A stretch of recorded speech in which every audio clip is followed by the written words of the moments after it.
Kenapa kebohongan bisa merusak tubuhmu secara biologis? Temukan dampaknya yang mengejutkan. Tahukah kamu bahwa kebohongan bukan hanya merusak hubungan, tetapi juga dapat merubah kimia tubuh kita? Berbohong tidak hanya mempengaruhi perasaan dan pikiran, tetapi juga memicu reaksi biologis dalam tubuh yang bisa mengubah keadaan fisik kita. Mari kita pelajari bagaimana kebohongan bisa berimbas pada otak, hormon stres, dan kesehatan tubuh kita secara keseluruhan. Kamu mungkin akan terkejut dengan apa yang akan kita temukan. Berbohong bukan hanya soal kata-kata. Tubuh kita memiliki reaksi biologis yang kuat saat kita berbohong.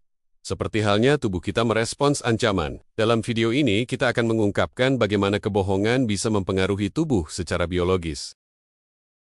Ternyata, tubuh kita memiliki sistem yang merespons kebohongan dengan cara yang mirip dengan respon terhadap bahaya. Hormon-hormon tertentu terpicu, dan tubuh kita siap menghadapi ancaman yang datang. Ancaman kebohongan kita yang bisa terbongkar.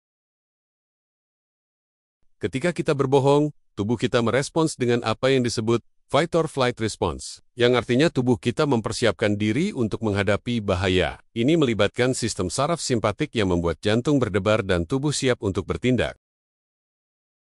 Reaksi ini adalah respons tubuh yang dirancang untuk melindungi diri, tetapi saat berbohong, itu justru mengarah pada perasaan cemas. Detak jantung yang cepat dan napas yang pendek adalah tanda tubuh kita mempersiapkan diri untuk melawan atau melarikan diri dari potensi ancaman. Ternyata, berbohong juga bisa memberikan hadiah bagi otak kita. Ketika kita berhasil berbohong, otak kita melepaskan dopamin, neurotransmitter, yang berhubungan dengan perasaan senang dan kepuasan. Sensasi reward ini bisa mendorong kita untuk terus melakukannya. Rasanya mirip dengan sensasi yang dialami penjudi yang merasa senang saat menang, atau bahkan seperti kecanduan. Dopamin ini memperkuat perilaku kita, sehingga kebohongan bisa menjadi kebiasaan yang terus berulang.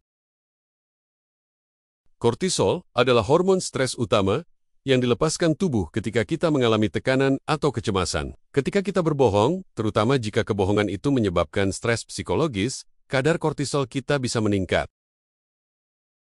Peningkatan kortisol ini berakibat pada gejala fisik seperti keringat dingin dan mulut kering. Ini adalah respons alami tubuh terhadap stres, tetapi dalam jangka panjang, kadar kortisol yang tinggi bisa berbahaya bagi kesehatan kita.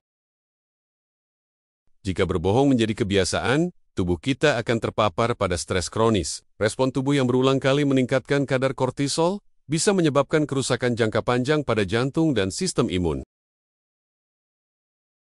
Stres jangka panjang akibat kebohongan juga bisa memperburuk kualitas hidup kita dari masalah tidur hingga gangguan kesehatan seperti hipertensi dan penurunan sistem imun yang membuat kita lebih mudah sakit. Menariknya, semakin sering seseorang berbohong, semakin berkurang reaksi amigdala bagian otak yang bertanggung jawab terhadap rasa takut dan emosi kita. Hal ini menyebabkan pembohong ulung tidak lagi merasakan kecemasan yang sama saat berbohong. Mereka menjadi lebih tenang secara biologis, meskipun ini bukanlah hal yang baik, karena mengindikasikan bahwa mereka sudah kebal terhadap rasa bersalah atau takut. Serotonin adalah neurotransmitter yang berperan dalam pengaturan suasana hati dan kontrol impuls. Ketika kadar serotonin rendah, kita cenderung kurang mampu menahan diri dan bisa berbohong secara impulsif. Disfungsi serotonin ini bisa menyebabkan seseorang lebih mudah berbohong tanpa berpikir panjang, terutama dalam situasi yang menekan. Penurunan serotonin ini juga seringkali berhubungan dengan perilaku agresif atau destruktif. Seperti halnya kecanduan, kebohongan yang berulang bisa membentuk kebiasaan. Setiap kali kita berhasil menipu, dopamin dilepaskan, memberikan sensasi kemenangan, dan memperkuat perilaku tersebut. Kebohongan menjadi lebih dari sekadar strategi sosial itu bisa menjadi adiktif. Otak kita menganggap kebohongan sebagai reward, yang pada gilirannya membuat kita lebih sering melakukannya. Kebohongan yang terus-menerus meningkatkan tekanan darah dan memperburuk kesehatan jantung. Saat tubuh terpapar stres berulang, pembuluh darah dapat menyempit, meningkatkan risiko hipertensi. Meskipun kebohongan itu tampak tidak berbahaya, dampaknya pada jantung kita bisa sangat serius dalam jangka panjang. Jantung yang terus-menerus terpapar pada stres berisiko mengalami kerusakan. Stres akibat kebohongan juga berdampak pada kekebalan tubuh kita. Kortisol yang tinggi menekan sistem imun, membuat kita lebih rentan terhadap infeksi dan penyakit. Pembohong yang hidup dalam kecemasan tinggi bisa lebih sering sakit karena sistem imun mereka tidak berfungsi dengan baik. Ini adalah contoh nyata bagaimana kebohongan bisa merusak kesehatan fisik kita. Kebohongan dapat mengganggu tidur kita. Kecemasan tentang apakah kebohongan kita akan terbongkar bisa menyebabkan kita terjaga di malam hari, merasa gelisah.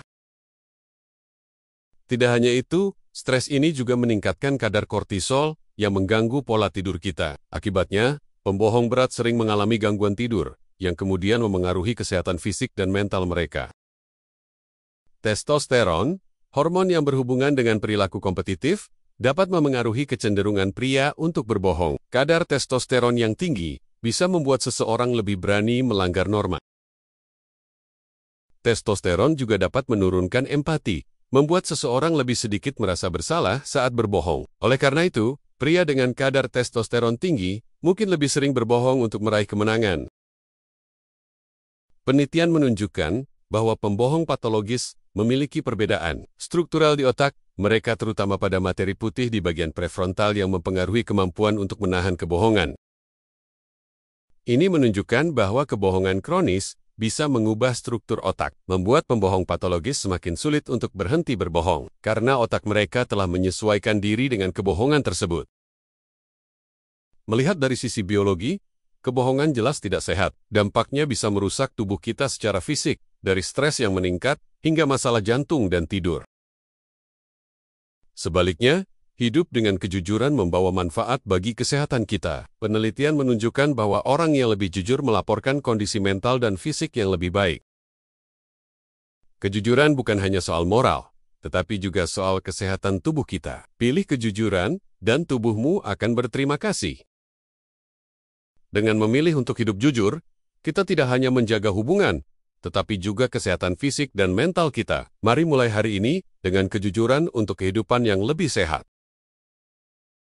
Mulailah hidup dengan kejujuran. Kebohongan bukan hanya merusak hubunganmu, tapi juga mempengaruhi tubuh dan kesehatanmu. Jangan biarkan stres yang diakibatkan oleh kebohongan menghancurkan kesejahteraanmu. Pilih kejujuran dan rasakan perbedaannya. Bagikan video ini agar lebih banyak orang mengetahui dampak buruk kebohongan pada tubuh, dan mari hidup lebih sehat dengan kejujuran. Jujurlah untuk kesehatan tubuhmu. Pilih kejujuran dan rasakan bagaimana tubuhmu menjadi lebih sehat dan bebas dari stres. Ayo, like, komen, dan share video ini untuk menyebarkan kebaikan dan kesehatan. Jangan biarkan kebohongan merusak tubuhmu. Mulailah hari ini untuk hidup lebih sehat.